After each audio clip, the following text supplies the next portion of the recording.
Le métier de professeur, tout le monde le connaît. Notre propre parcours d'enfant, puis celui de nos enfants sont jalonnés de profs, tels des repères dans le temps, mais aussi des repères dans l'accès aux multiples savoirs dont ils sont les garants.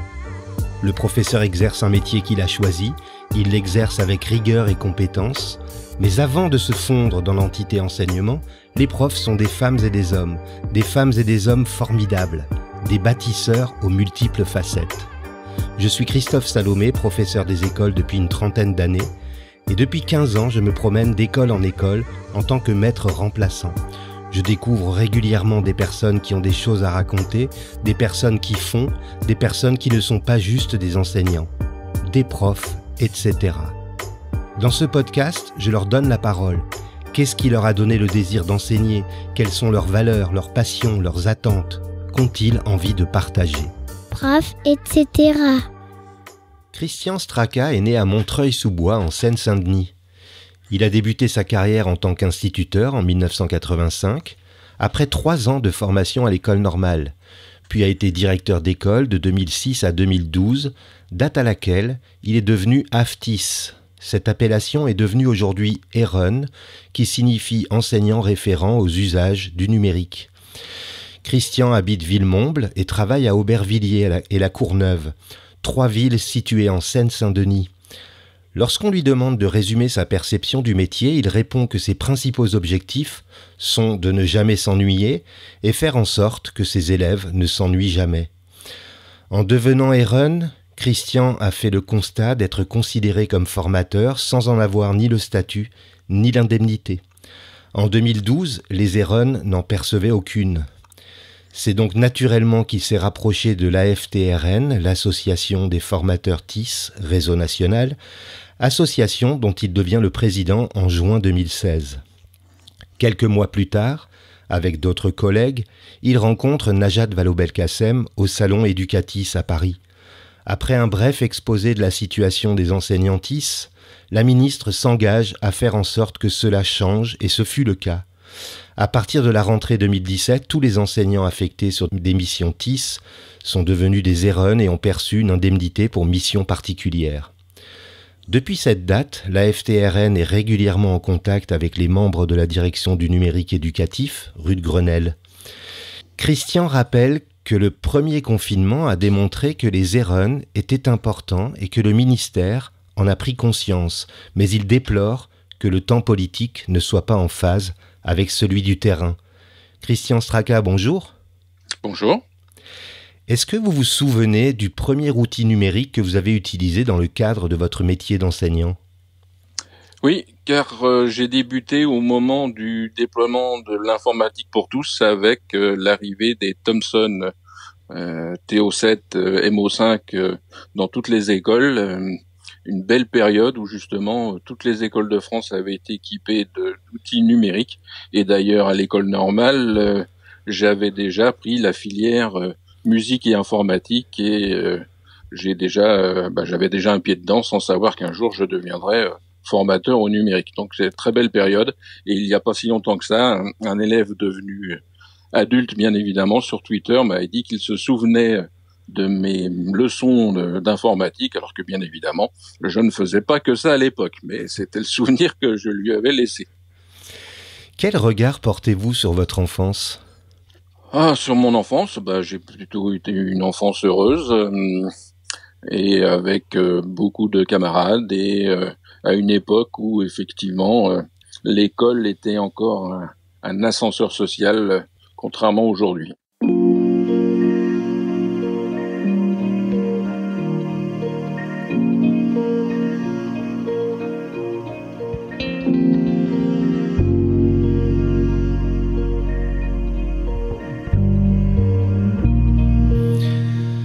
Quel est votre meilleur souvenir en tant qu'élève?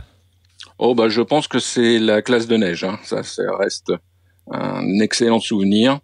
Et d'ailleurs, c'est pour ça que j'ai fait de nombreuses classes de découverte avec mes élèves par la suite. Plus tard, vous avez été quel genre d'adolescent? Justement, un adolescent un peu, je dirais pas rebelle, mais acceptant difficilement de s'ennuyer en classe. Et lorsque j'ai appris à mes camarades que j'étais devenu instituteur, certains ils ont été nombreux à sourire car ils disaient toi instit avec tout ce que tu as fait subir aux profs. Voilà, mais c'était à chaque fois, bien évidemment, les professeurs que je trouvais pas à la hauteur. Je veux dire, ça ne changera jamais. Hein. Aujourd'hui, là aussi, certains enseignants sont malmenés, d'autres sont respectés, et je pense que au départ, tout est lié avec les liens qu'on peut tisser avec les élèves. Est-ce qu'on peut dire que vous êtes devenu instituteur pour devenir l'instituteur que vous auriez aimé avoir ? Au niveau instituteur, on va dire que j'ai plutôt eu la chance d'avoir de très bons instituteurs et tous motivés. Et à cet âge-là, j'avais pas trop non plus un regard. C'est plutôt au lycée que, on va dire que je me suis rebellé contre l'institution. À l'école normale aussi, malheureusement pour certains professeurs. Mais non, je pense que c'est par goût de la transmission du savoir. Prof, etc. À quel moment de votre carrière est-ce que vous avez pris conscience des enjeux qui se trouvaient derrière l'avènement du numérique ? Alors là, prendre conscience des enjeux, je ne sais pas si j'ai eu cette conscience un jour. Le numérique m'a toujours intéressé, hein, comme je viens de le dire dès le départ. L'outil numérique m'a intéressé, aussi bien dans l'enseignement que personnellement. Et puis, une occasion s'est présentée pour devenir formateur au numérique, et donc j'ai continué dans cette voie, et c'est dans cette voie que je vais terminer ma carrière. Mais vraiment, avoir conscience des enjeux, je ne sais pas si je suis allé jusque-là.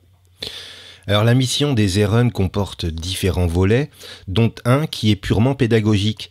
Dans quel cadre, au pluriel, intervenez-vous auprès des élèves ? Alors justement, l'avantage des ERUN, c'est que nous accompagnons les enseignants dans leur classe directement. Si un enseignant a un projet, nous pouvons venir l'aider dans sa classe, le rassurer, et bien évidemment, en général, avec ses élèves. Et c'est ce qui est la formation idéale à un outil numérique. On n'est pas hors sol, on accompagne l'enseignant dans sa classe en situation réelle. C'est-à-dire qu'on ne propose pas. Alors, on propose aussi lors de formation des situations complètement artificielles où les enseignants jouent le rôle d'élève. Mais là, lorsqu'on va en classe, c'est la situation idéale, et bien évidemment, l'enseignant peut pas dire, ah bah oui, toi tu y arrives parce que t'es un véritable geek, là il n'y a pas les élèves, tout va bien. Non, c'est dans sa classe, avec ses élèves, et c'est lui-même qui mène la séance. Nous sommes là juste pour le rassurer. Alors un autre volet concerne l'accompagnement et la formation des enseignants. Cette mission s'est montrée essentielle lors du premier confinement, et de très nombreux collègues ont pris conscience de tout le potentiel qui existait derrière les outils numériques. J'imagine que vous comptez profiter de ce constat pour porter quelques revendications. Alors, votre micro est ouvert. Qu'est-ce que vous dites à Jean-Michel Blanquer, notre ministre ? Ce que je dis à Jean-Michel Blanquer, ministre de l'Éducation nationale, de la jeunesse et des sports, c'est qu'effectivement, le rôle des ERUN est très important, et que malheureusement, même si nous sommes officiellement formateurs, nous ne sommes pas reconnus par ce titre.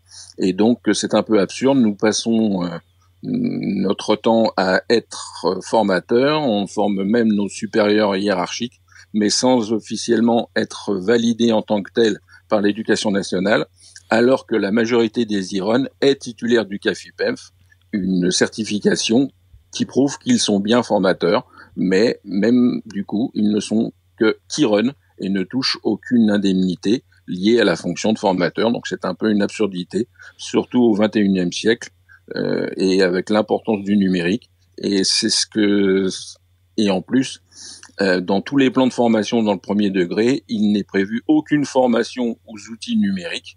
C'est maths et français, même si le numérique n'est pas une matière. Il serait aussi intéressant de dire que il est prévu quand même un temps d'appropriation aux outils numériques, par le biais toujours de la pédagogie, bien évidemment. On va pas faire de la technique pour de la technique.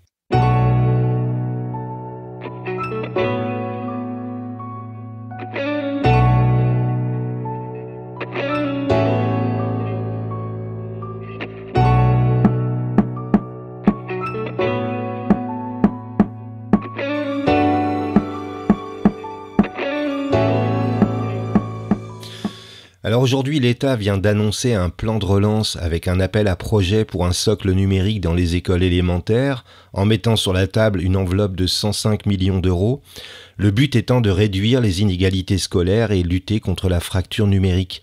En quoi va consister ce plan et êtes-vous associé en tant qu'Eren à sa mise en œuvre, Il est bien évident que c'est un dossier qui a tout de suite été attribué aux IREN dans les circonscriptions. J'aurais un regret sur ce plan, et il est dans sa formulation, c'est que les écoles maternelles en sont écartées, alors que justement dans les écoles maternelles, c'est le désert numérique. Et je pense que c'est bien regrettable de les avoir écartés de ce plan. En général, en élémentaire, c'est pas si mal que ça. Et autre défaut, mais après je parlerai des qualités de ce plan, c'est que si les écoles sont déjà équipées, on ne peut pas, les villes ne peuvent pas s'inscrire pour toucher une subvention leur permettant de renouveler le matériel. Et dernier point, il est aussi possible de s'inscrire dans ce plan pour non pas pour des outils, mais des supports, des logiciels ou l'abonnement à un ENT. Mais là aussi, c'est lié à l'achat du matériel. Donc c'est bien dommage que ça soit lié à du matériel et pas seulement dire telle ville a déjà équipé ses classes, mais un espace numérique de travail, ça coûte de l'argent, et j'aimerais bien être subventionné pour finir l'équipement de ma ville, mais malheureusement là c'est lié à du matériel, et comme il y a déjà du matériel dans la classe, ça devient très compliqué. Par contre, l'aspect positif de ce plan, c'est qu'effectivement les villes qui n'ont pas du tout équipé leurs écoles faute de moyens vont pouvoir bénéficier d'une très belle subvention. Voilà, je veux dire là c'est pas l'investissement est assez important, mais je trouve aussi que pour la toucher, c'est très compliqué et le délai assez court. Hein. Donc, je ne sais pas s'il y a beaucoup de villes qui vont pouvoir en bénéficier, car après se rajoutent les complications administratives liées à ce plan. Mais nous sommes en France et l'administration est malheureusement assez lourde. Alors concrètement, quel est le rôle des IREN dans la mise en œuvre de ce plan ? Alors concrètement, les IREN, justement, et c'est même en dehors de ce plan, c'est l'un des aspects de notre fonction, c'est de conseiller les villes dans l'achat de matériel. Lorsqu'une ville décide d'équiper, le plus souvent, elle nous demande, et nous sommes force de conseil, même si on n'est pas toujours écouté. Donc tout dépend bien évidemment des municipalités, mais en général, voilà, c'est de dire, il existe une multitude de tablettes. Quelle est celle qui va correspondre au terrain, parce que bien évidemment nous connaissons bien le terrain. Les ordinateurs, c'est pareil. Voilà, le but c'est justement d'aider les municipalités à acheter le matériel qui va être le mieux utilisé, qui correspondront aux attentes des enseignants. C'est l'avantage de notre métier, c'est que comme nous sommes régulièrement en contact avec les enseignants, nous savons ce dont ils ont besoin. Parfois, justement, il y a un décalage avec les municipalités qui, lors d'équipement, veulent aussi que ça soit une vitrine, mais les enseignants souvent veulent du matériel. Non, ça va pas être clinquant dans le bulletin municipal, mais bien utilisé par les enseignants, parce que souvent, si on équipe une école d'un matériel trop compliqué et inadapté aux besoins des enseignants, ça coûtera très cher à la municipalité, mais ça sera pas obligatoirement beaucoup utilisé. Prof, etc. Dans cette société digitalisée que nous connaissons aujourd'hui, est-ce qu'on peut encore enseigner sans le numérique, Christian ? Alors, je dirais oui, parce que malgré tout, le retour sur papier, la réflexion sur à partir d'une feuille est très important. Donc je pense que le 100% numérique est une aberration, même aujourd'hui, et de la même manière que le 0% dans une classe est une aberration. Il faut trouver le dosage entre les deux, et parce que l'être humain est comme ça, et je veux dire, certaines choses sont beaucoup plus rapides à faire numériquement. Je veux dire, rechercher dans un dictionnaire, voilà, par exemple, je vais donner un exemple. Alors, je vais peut-être faire hurler certains qui écouteront mon discours. Aujourd'hui, savoir rechercher un mot dans un dictionnaire, je trouve ça complètement absurde de passer du temps à faire, voilà, quand je vais dans certaines classes, j'ai vécu ça lorsqu'une enseignante justement utiliser un traitement de texte avec ses élèves, et bien évidemment un élève à un moment donné, un mot s'est souligné en rouge, et la maîtresse lui a conseillé d'aller au fond de la classe chercher le dictionnaire. Donc j'ai demandé à l'enseignante, mais je lui dis, tu fais ça toi quand un mot se souligne en rouge dans le traitement de texte? Elle dit, non, je fais un clic droit et puis je regarde la solution qui m'est proposée. Je lui dis, alors lui il a 8 ans, faut peut-être lui proposer la même solution. Voilà. Voilà un exemple flagrant. Ouais. Alors tout à l'heure, vous vous réjouissiez du rôle que vous pouviez jouer en tant qu'Aaron dans les classes, au contact direct des enseignants et des élèves. Est-ce que vous pouvez nous donner un exemple en élémentaire et en maternelle d'une classe TIS, je crois qu'on appelle ça comme ça, que vous pouvez mettre en place ? Alors malheureusement, en maternelle, comme je l'ai signalé, il y a très rarement d'équipement. Le plus souvent, les enseignants vont faire de la récup, vont récupérer des ordinateurs pour les mettre dans un coin. Et donc là, je passerai moi dans la classe installer des logiciels adaptés au niveau des élèves, mais il n'y a pas réellement d'accompagnement à ces outils. Donc en maternelle, malheureusement, il y a juste une exception sur une de mes circonscriptions où, par chance, dans leur bibliothèque, elles ont eu la possibilité, parce que juste à côté il y a une école élémentaire, d'avoir un tableau numérique. Et donc j'ai pu faire une formation aux enseignantes, mais j'ai jamais, malheureusement, alors certains collègues ont cette possibilité, parce que ce n'est pas généralisé sur toute la France. Certains équipent les écoles maternelles, mais en ce qui me concerne, j'ai jamais pu accompagner d'écoles maternelles à l'utilisation d'outils numériques. Et en élémentaire, par contre, oui, tout dépend de l'équipement de la municipalité et de l'envie des enseignants. Donc là, par exemple, je vais avoir beaucoup de travail prochainement, puisque sur la ville de La Courneuve, il va y avoir 3500 tablettes qui vont être déployées dans les écoles. Et donc là, il va y avoir de l'accompagnement pour qu'effectivement cet outil soit bien utilisé avec les élèves.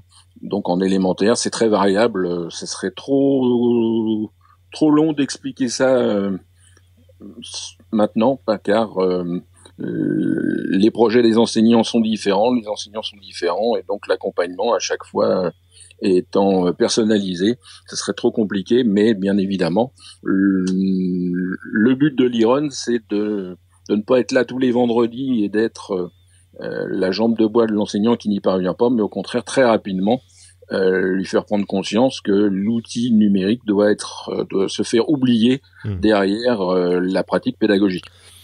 C'est un peu à ça que je pensais en parlant du numérique en maternelle. J'ai pu voir des situations dans certaines classes maternelles de mise en place de web radio, par exemple. Ça nécessite pas un équipement de folie.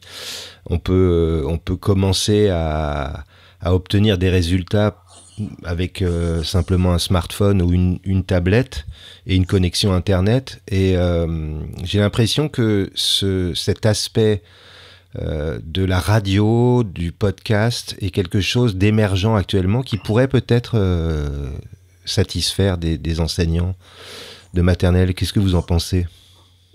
Oui, parce que en plus la pratique de l'oral, c'est une entrée ensuite pour l'écrit, et de trouver des situations dynamisantes à travers l'oral, c'est très intéressant.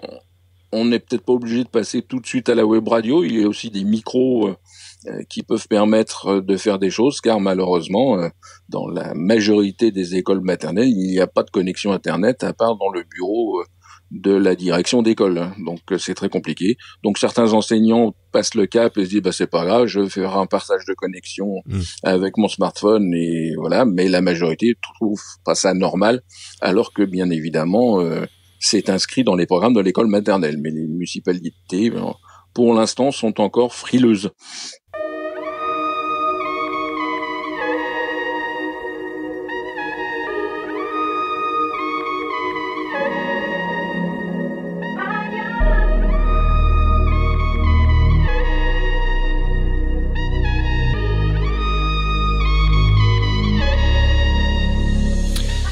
Quand est-ce que vous avez ri aux larmes pour la dernière fois et pour quelle raison ? Oh là, malheureusement, je crois que je vais être incapable de répondre à ça. Je vois pas. Peut-être dû à la conjoncture actuelle, je vois pas du tout. Pouvez-vous me citer un moment préféré de votre journée, qu'il soit professionnel ou plus personnel ? Un moment préféré de ma journée ? Ça va être un peu absurde. J'aime bien me lever assez de bonne heure. Donc, en général, même le week-end, voilà.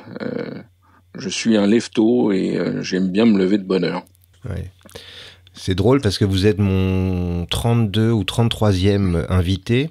Et quand je pose cette question, j'ai toujours deux réponses principales, c'est le matin ou le soir. Mais j'ai peu de gens qui trouvent un moment satisfaisant ou particulièrement agréable en cours de journée. C'est étonnant, je m'attendais pas à ça. Je suis dans la norme alors. Oui, absolument.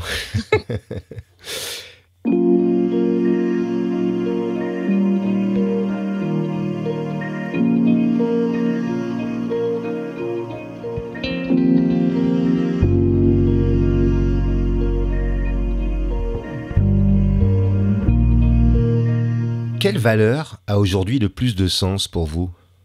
Quelle valeur ? Oula ! Grande question. Je pense que c'est l'honnêteté, aussi bien l'honnêteté intellectuelle que l'honnêteté en général. Voilà.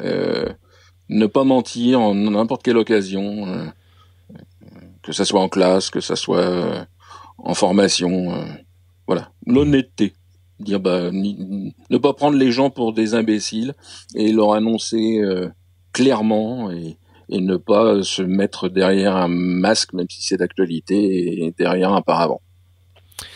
Quel mot, selon vous, compléterait le mieux le mot enseigner ? Je dirais aimer. C'est-à-dire que aimer son métier et aussi aimer être avec des élèves pour les tirer le plus possible vers le haut, peu importe à quel niveau ils en sont. Prof, etc. Quelle compétence ou capacité qui vous rend bien des services dans votre vie vous rend un peu fier ? Je dirais ma réactivité et peut-être aussi... alors c'est un peu comme ce que je disais tout à l'heure en préambule dans mon adolescence. Je n'ai pas peur de la hiérarchie. Et aujourd'hui, en tant que président de l'association des formateurs au numérique, ça me rend bien des services car je ne suis pas impressionné lorsque mon interlocuteur a plus de diplômes que moi ou occupe une fonction nettement plus importante que la mienne, et j'arrive à être très à l'aise face à cet interlocuteur. Donc je pense que c'est ça, c'est voilà. Alors des fois certains n'apprécient pas, je suis franc parce que j'ai dit que justement et honnête. Donc, je ne cache rarement la vérité à mes interlocuteurs. Donc, par exemple, c'est ce qui nous avait rendu service aussi lors de l'entrevue avec Madame Najat Vallaud-Belkacem, où on lui avait exprimé clairement notre situation. Et face à cet exposé très clair, elle avait dit, mais c'est pas possible. Je ne peux pas vous laisser dans cette situation. Et alors que malheureusement, aujourd'hui, les gens qui occupent des postes assez hauts, bien souvent, on leur cache la vérité de peur de les froisser. Si vous pouviez vous mettre dans la peau de quelqu'un d'autre, vivant ou mort, pour une journée, vous choisiriez qui ? Alors là, je crois que je serais incapable de répondre à cette question, parce que le plus facile, ce serait de dire un politique pour faire avancer la situation actuelle, mais je ne voudrais en rien occuper leur place actuellement. Qu'est-ce que vous vous souhaitez pour les 2 prochaines années ? Qu'est-ce que je me souhaite ? Oui. De continuer à aimer ce que je fais, et c'est pas évident, car je l'ai constaté dès mon entrée dans l'enseignement. Ceux qui étaient proches de la retraite étaient assez aigris.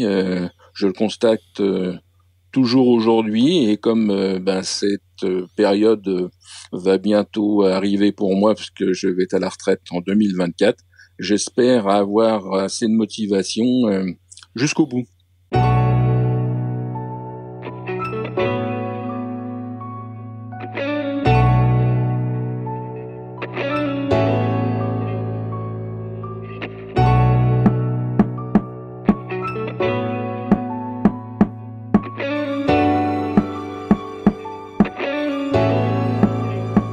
Alors, on a parlé de votre association, l'association des formateurs TIS Réseau National. Comment peut-on faire pour vous rejoindre ou pour vous aider ?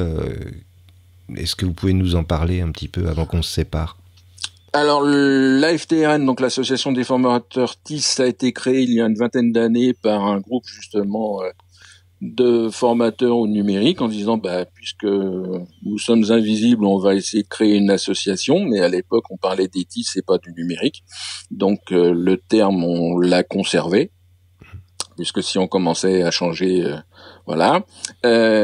Cette association est réservée uniquement au premier degré, donc même s'il y a des formateurs au numérique dans le second degré, ils ne pourront pas nous rejoindre. Comme toute association, il y a une adhésion, et justement la nouvelle campagne d'adhésion est ouverte depuis hier, donc il suffit de se connecter, donc de rechercher sur le site, et moyennant une adhésion de 10 €, vous pouvez faire partie de notre association. Dans certains départements, il y a certains départements pionniers qui ont déjà transformé les postes d'IRON en postes de conseiller pédagogique au numérique. Donc eux, c'est fait, et c'est justement, on espère un jour que ça deviendra un modèle national, mais malheureusement pour l'instant, ce n'est qu'un modèle départemental. Et donc, même si vous n'êtes pas IRON mais conseiller pédagogique au numérique, vous pouvez faire partie de l'association, car il y a toujours à faire. Et nous avons décidé aussi, on a commencé en fin d'année 2020, et on va poursuivre dans cette optique, que d'aider aussi certains enseignants ou formateurs qui créent des outils ou qui créent des applications, à les aider financièrement, car le plus souvent, s'ils le mettent gratuitement à disposition de la communauté éducative du numérique, c'est que c'est sur leur denier propre. Donc on a contacté un certain nombre d'enseignants ou de formateurs en fin d'année 2020 pour leur dire, l'association va financer ce que jusque-là tu mettais de ta poche. Donc ça les a grandement étonnés au départ, parce que bien évidemment certains n'étaient même pas adhérents à l'association, et notre but c'est pas ça, c'est justement de continuer à ce que ils ne s'interdisent pas certains projets, et que réparer aussi là une injustice, je veux dire, alors que c'est les enseignants, c'est le métier d'enseignant, c'est souvent ça, on met de l'argent personnel dans nos projets, et donc là dans le numérique, puisque l'association récolte des adhésions, eh bien on s'est dit allez, on va aider un certain nombre d'enseignants à continuer à ce que ça soit gratuit, et puis s'ils ont un super projet, que le coût financier, parce que bien évidemment des fois il y a des licences pour être dans certains stores qui coûtent un certain nombre, et là ils se disent non merci, je vais pas encore dépenser ça.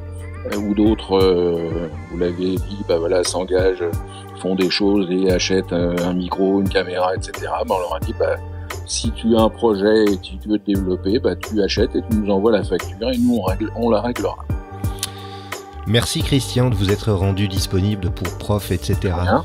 Merci à vous pour cette idée très originale et qui, j'espère, fera connaître le rôle d'Iron à beaucoup de gens. Oui, j'espère aussi.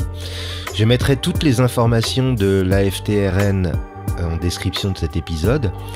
Si vous aimez Prof, etc., n'hésitez pas à vous abonner sur votre plateforme de diffusion préférée, Spotify, Apple Podcasts, Deezer par exemple. N'hésitez pas non plus à m'offrir des étoiles et des commentaires depuis l'application podcast sur iPhone ou iPad et sur iTunes depuis un ordinateur. Et si vous avez envie de partager votre côté, etc. avec les auditeurs, écrivez-moi sur Twitter ou sur la page Facebook de Prof, etc. À vendredi.